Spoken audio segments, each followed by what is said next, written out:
സ്നേഹം നിറഞ്ഞ Bible marathon group അംഗങ്ങളെ, ഞാൻ ജെസി പീറ്റർ.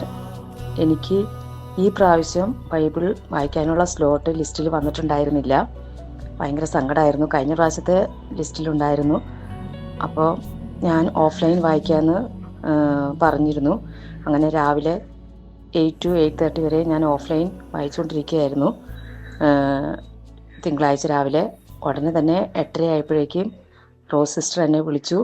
ഓൺലൈനിലുണ്ടെങ്കിൽ കയറിക്കോ, വായിച്ചോളാൻ പറഞ്ഞു. അത് ഭയങ്കര ഒരു ദൈവത്തിൻ്റെ അത്ഭുതമായിരുന്നു എനിക്ക് കിട്ടിയിരുന്നത്. അത് ദൈവം എനിക്ക് കനിഞ്ഞു തന്ന് ബൈബിൾ വായിക്കാൻ ഇടവരുത്തിയതായിരുന്നു. അതിനൊത്തിരി നന്ദിയുണ്ട്. കൂടാതെ ബാക്കിയുള്ള ദിവസങ്ങളിലും വായിക്കാൻ സമയം കിട്ടി. സമയം അനുവദിച്ച് തന്നതിന് ഒത്തിരി നന്ദി.